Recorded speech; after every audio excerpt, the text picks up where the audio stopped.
if you get hold of two magnets and you push them, you can feel this pushing between them. Turn it around the other way and they slam together. Now, what is it, the feeling between those two magnets? What do you mean, what's the feeling between the two magnets? There's something there, isn't there? I mean, the sensation is that there's something there when you push these two magnets together. Listen to my question. What is the meaning when you say that there's a feeling? Of course you feel it. Now, what do you want to know? What I want to know is what's going on between these two bits of metal. Magnets repel each other. And, well, then what does that mean, or why are they doing that, or how are they doing it? You're asking. I must say, I think that's a perfectly reasonable question. Of course, it's a reason. It's an excellent question. Okay. But the problem that you're asking, you see, when you ask why something happens, how does a person answer why something happens? For example, Aunt Minnie is in a hospital. Why? Because she went out and she slipped on the ice and broke her hip. That satisfies people. It satisfies, but it wouldn't satisfy someone who came from another planet, knew nothing about things. First, you understand why, when you break your hip, do you go to the hospital? How do you get to the hospital when the hip is broken? Well, because her husband, seeing that she had the hip was broken, called the hospital up and sent somebody to get her. All that is understood by people. Now, when you explain a why, you have to be in some framework that you allow something to be true. Otherwise, you're perpetually asking why. Why did the husband call up the hospital? Because husband is interested in his wife's welfare. Not always. Some husbands aren't interested in their wife's welfare when they're drunk and they're angry.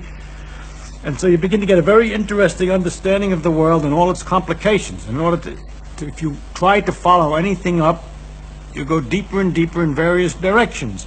For example, you could go, why did she slip on the ice? Well, ice is slippery. Everybody knows that, no problem. But you ask, why is ice slippery? That's kind of curious. Ice is extremely slippery. It's very interesting. You say, how does it work?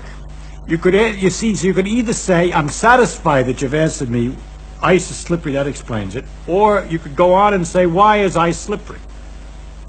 And then you're involved with something, because there aren't many things as slippery as ice. It's very hard to get. Greasy stuff, but that's sort of wet and slimy. But a solid that's so slippery, because it is in the case of ice that when you stand on it, they say, momentarily the pressure melts the ice a little bit, so you got a sort of instantaneous water surface on which you're slipping. Why on ice and not on other things? Because ice expands water expands when it freezes, so the pressure tries to undo the expansion and melts it. Is capable of melting it. But other substances contract when they're freezing, and when you push them, they're just satisfied to be solid. Why does water expand when it freezes and other substances don't expand when they freeze? All right? I'm not answering your question, but I'm telling you how difficult a why question is. You have to know what it is that you're permitted to understand and allowed to be understood and known, and what it is you're not. You'll notice in this example that the more I ask why, it gets interesting after all. That's my idea, that the deeper a thing is, the more interesting it is. And we could even go further and say, why did she fall down when she slipped? That has to do with gravity. It involves in all the planets and everything else. Never mind. It goes on and on. Now, when you ask, for example, why two magnets repel, there are many different levels. It depends on whether you're a student of physics or an ordinary person who doesn't know anything or not. If you're somebody who doesn't know anything at all about it, all I can say is that there's a magnetic force that makes them repel, and that you're feeling that force. And you say, but that's very strange, because I don't feel kind of force like that in other circumstances. When you turn them the other way, they attract. There's a very analogous force, electrical force, which is the same kind of a question. And you say, that's also very weird. But you're not at all disturbed by the fact that when you put your hand on the chair, it pushes you back. But we found out by looking at it that that's the same force, as a matter of fact. The electrical force, not magnetic exactly in that case, but it's the same electrical repulsions that are involved in keeping your finger away from the chair, because everything's made out of its electrical forces in microscopic details. There's other forces involved, but this is connected to electrical forces.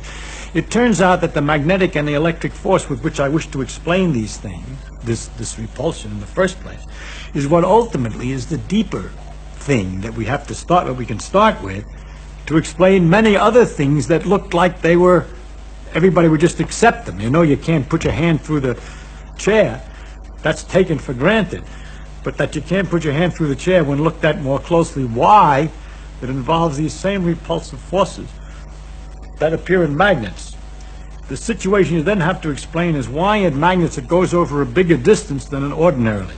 And there it has to do with the fact that in iron all the electrons are spinning in the same direction. They all get lined up, and they magnify the effect of the force until it's large enough at a distance that you can feel it. But it's a force which is present all the time and very common, and is in a basic force of almost, I mean, I can go a little further back if I were more technical, but at an early level I just have to tell you that's going to be one of the things you'll just have to take as an element in the world, the existence of magnetic repulsion, or electrical attraction, magnetic attraction. I can't explain that attraction in terms of anything else that's familiar to you. For example, if we say the magnets attract like as if they were connected by rubber bands, I would be cheating you. Because they're not connected by rubber bands, I shouldn't be in trouble. You'd soon ask me about the nature of the bands. And secondly, if you were curious enough, you'd ask me why rubber bands tend to pull back together again, and I would end up explaining that in terms of electrical forces, which are the very things that I'm trying to use the rubber bands to explain. So I have cheated very badly, you see. So I'm not going to be able to give you an answer to why magnets attract each other, except to tell you that they do, and to tell you that that's one of the elements in the world of the different kinds of forces. There are electrical forces, magnetic forces, gravitational forces, and others, and those are some of the parts. If you were a student, you'd go I could go further. I could tell you that the magnetic forces are related to the electrical forces very intimately, that our relationship between the gravity forces and electrical forces remains unknown, and so on. But I really can't do a good job, any job, of explaining magnetic force in terms of something else that you're more familiar with, because I don't understand it in terms of anything else that you're more familiar with.